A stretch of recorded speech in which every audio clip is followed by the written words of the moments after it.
വഖഫ് bill അങ്ങനെ ലോക്സഭയിൽ പാസ്സായിരിക്കുന്നു. രാജ്യസഭയിൽ ഇന്ന് വഖഫിന്മേലുള്ള ചർച്ചകൾ നടക്കുകയാണ്. രാജ്യസഭയിലും വഖഫ് പാസ്സാകും എന്നുള്ള കാര്യത്തിൽ യാതൊരുവിധ സംശയവും കേന്ദ്രത്തിനില്ല എന്നുള്ളതാണ് ഇപ്പോൾ കിട്ടുന്ന റിപ്പോർട്ട്. എന്തായിരുന്നാലും ഈ വഖഫ് ബില്ല് പാസ്സായി കഴിഞ്ഞാൽ അടുത്ത് നമ്മുടെ രാജ്യത്ത് നടക്കാൻ സംഭവിക്കുന്ന മാറ്റങ്ങൾ എന്താണ്, എന്തൊക്കെയാണ് ഇവിടെ സംഭവിക്കാൻ പോകുന്നത് എന്നുള്ളൊരു ചോദ്യമുണ്ട്. ഈ വഖഫ് ബില്ലിന്റെ നിയമത്തിൽ 10 പ്രധാനമായിട്ടുള്ള മാറ്റങ്ങളാണ് ഈ വഖഫ് ബില്ല് രാജ്യസഭയിലും പാസ്സായാൽ ഉണ്ടാകാൻ പോകുന്നത്. എന്താണ് അതിന്റെ പൂർണ്ണ വിവരങ്ങൾ എന്ന് നമുക്ക് നോക്കാം. 12 മണിക്കൂർ നീണ്ട ചർച്ചയ്ക്ക് ശേഷമാണ് ഇന്നലെ ലോക്സഭയിൽ വഖഫ് ബില്ല് പാസ്സായത്. ലോക്സഭ വഖഫ് ഭേദഗതി അംഗീകരിച്ചത്. ഇന്ന് രാജ്യസഭയിൽ പാസ്സാക്കും. ന്യൂനപക്ഷ കാര്യമന്ത്രി കിരൺ റിജിജു ഇതിന് UMID ഏകീകൃത വഖഫ് മാനേജ്മെന്റ് ശാക്തീകരണം കാര്യക്ഷമത വികസനം ഉമീദ് UMEED എന്ന് പേരിട്ടു. രാജ്യസഭയുടെ അംഗീകാരം ലഭിച്ച ശേഷം ഇത് രാഷ്ട്രപതിക്ക് സമർപ്പിക്കും. 2025 വഖഫ് ഭേദഗതി ബില്ലിനെ കുറിച്ച് അറിയേണ്ട പ്രധാനപ്പെട്ട 10 കാര്യങ്ങൾ, ഈ 10 മാറ്റങ്ങളാണ് പ്രധാനമായും ഈ വഖഫ് ബില്ലിൽ വരാൻ പോകുന്നത്. അതിലൊന്ന്, വഖഫിന്റെ എല്ലാ ഡാറ്റയും ഓൺലൈനിലേക്ക് വരാൻ പോകുന്നു എന്നുള്ളതാണ്. ഓൺലൈനിൽ ഇത് സ്ഥാപിക്കാൻ പോകുന്നു. ഏതൊരു സാധാരണക്കാരനും, നമ്മുടെ നാട്ടിലെ സാധാരണക്കാരനും ഈ വഖഫിന്റെ ഡേറ്റ, ഏതാണ് ഈ ഭൂമി, ഇത് ആരാണ് ദാനം ചെയ്തത് എന്നൊക്കെയുള്ള കൃത്യമായിട്ടുള്ള ഡാറ്റകൾ ലഭ്യമാകും. വഖഫ് ബോർഡ് ഭേദഗതി ബില്ല് അംഗീകരിച്ചു കഴിഞ്ഞാൽ വഖഫ് നിയമത്തിൽ വലിയ മാറ്റങ്ങൾ ഉണ്ടാകുന്നതിൽ ഒരു വലിയ മാറ്റം ഇതാണ്. നിയമം നടപ്പിലാക്കി 6 മാസത്തിനുള്ളിൽ ഓരോ വഖഫ് സ്വത്തും ഒരു കേന്ദ്ര ഡാറ്റാബേസിൽ രജിസ്റ്റർ ചെയ്യേണ്ടത് നിർബന്ധമായിരിക്കും.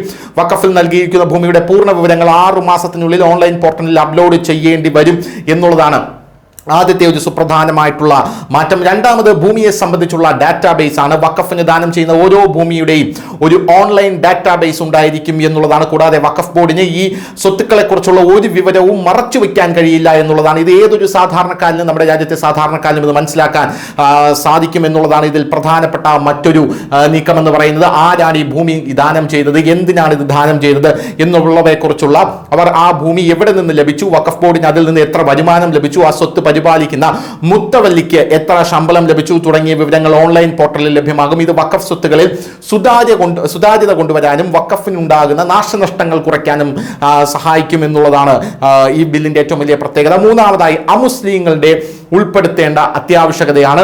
വഖഫ് ബോർഡിൽ മുസ്ലിങ്ങൾ അല്ലാത്തവരെയും ഉൾപ്പെടുത്താൻ പുതിയ ബില്ലിൽ വ്യവസ്ഥയുണ്ട്. 2 സ്ത്രീകളും ഇതിൽ ഉൾപ്പെടും. കൂടാതെ നിയമിതരായ MP-മാരും മുൻ ജഡ്ജിമാരും മുസ്ലിങ്ങളായിരിക്കണമെന്നില്ല. വഖഫിൽ പിന്നാക്ക ദരിദ്ര മുസ്ലിങ്ങൾക്ക് ഒരു സ്ഥാനം നൽകാൻ ഈ വ്യവസ്ഥ സഹായിക്കും. കൂടാതെ മുസ്ലിം സ്ത്രീകളുടെ പങ്കാളിത്തം വർദ്ധിക്കുമെന്നുള്ളതാണ്.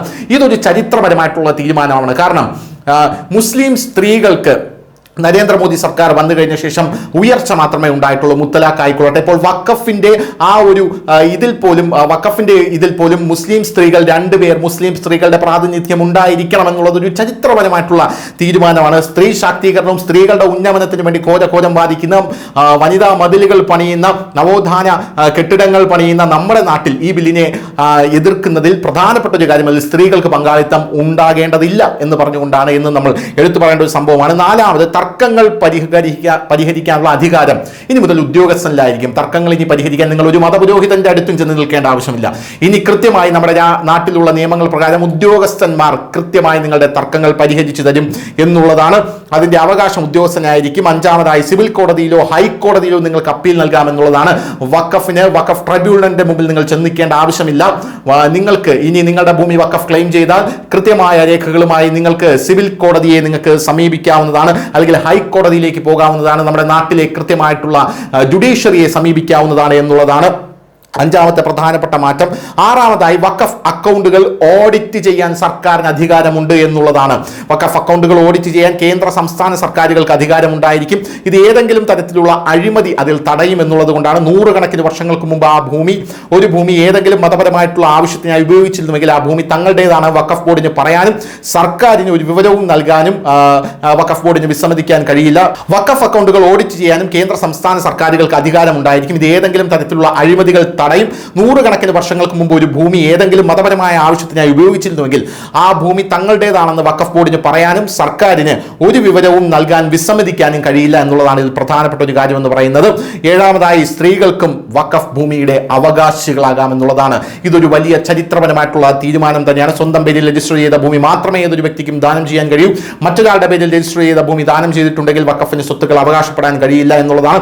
അത് നിയമവിരുദ്ധമായി കണക്കാക്കും. വഖഫ് ഉൽ ഔലാദ് പ്രകാരം സ്ത്രീകളെയും വഖഫ് ഭൂമിയുടെ അവകാശികളായി കണക്കാക്കുമെന്നുള്ളതാണ് ഇതിന്റെ മറ്റൊരു പ്രത്യേകത. എട്ടാമതായി, സർക്കാർ സ്വത്തുക്കൾ ഇനി വഖഫിന് അവകാശപ്പെടാൻ സാധിക്കില്ല. പാർലമെന്റ് അടക്കം സുപ്രീം കോടതി അടക്കം ഇപ്പോൾ ഡൽഹി വഖഫ് ക്ലെയിം ചെയ്തിരിക്കുന്ന സാഹചര്യത്തിൽ ഇനി സർക്കാരിന്റെ ഒരു സ്വത്ത് പോലും വഖഫിന് ക്ലെയിം ചെയ്യാൻ സാധിക്കില്ല. 9-ാമതായി ആദിവാസികളുടെ ഭൂമി വഖഫ് ബോർഡ് തിരിഞ്ഞു നോക്കേണ്ട ആവശ്യമില്ല, അത് കണ്ണിവെക്കേണ്ട ആവശ്യമില്ല, അതിൽ വഖഫ് ബോർഡിന് ലഭിക്കില്ല എന്നുള്ളതാണ്. ആദിവാസികൾ സുരക്ഷിതരാവുകയാണ്. 2025 വഖഫ് ഭേദഗതി ബിൽ ആദിവാസി ഭൂമികൾ വഖഫായി പ്രഖ്യാപിക്കാൻ കഴിയില്ല എന്ന് തന്നെ പറയുന്നു, കൃത്യമായി പറയുന്നു. 10-ാമതായി ആർട്ടിക്കിൾ 40 നിർത്തലാക്കാൻ പോവുകയാണ്. 2025 വഖഫ് ഭേദഗതി ബില്ലിൽ പഴയ നിയമത്തിലെ ഏറ്റവും വിവാദമായിട്ടുള്ള സെക്ഷൻ 40 നീക്കം ചെയ്യാനുള്ള നിർദ്ദേശം ഒരു പ്രധാന മാറ്റമാണ്. ഒരു സ്വത്ത് വഖഫാണോ അല്ലയോ എന്ന് തീരുമാനിക്കാനുള്ള അന്തിമമായിട്ടുള്ള അവകാശം അത് വഖഫ് ബോർഡിനാണ്. അതായത് നിങ്ങളുടെ ഭൂമി അത് വഖഫ് എന്ന് ക്ലെയിം ചെയ്യുന്നു, ഇത് ഞങ്ങളുടേതാണെന്ന് പറയുന്നു. അപ്പോൾ നിങ്ങൾ പറയുന്നു അല്ല ഇത് എൻ്റെ ഭൂമിയാണ്, ഇതിൽ എനിക്ക് രേഖകളുണ്ട്. അപ്പോൾ വഖഫ് പറയുന്നു രേഖകളൊക്കെ മാറ്റിവെച്ചോളൂ, ഇത് ഞങ്ങളുടെ ഭൂമി തന്നെയാണെന്ന് വഖഫ് പറഞ്ഞാൽ അത് അന്തിമമായിരിക്കും. ഇനി ആ പരിപാടി ഇവിടെ നടക്കില്ല. ഈ സുപ്രധാനമായിട്ടുള്ള 10 മാറ്റങ്ങളാണ് ഇപ്പോൾ നമ്മുടെ രാജ്യത്ത് വഖഫ് നിയമം, വഖഫിൽ ഭേദഗതി വരുമ്പോൾ സംഭവിക്കാനായി പോകുന്നത്. News desk news India Malayalam.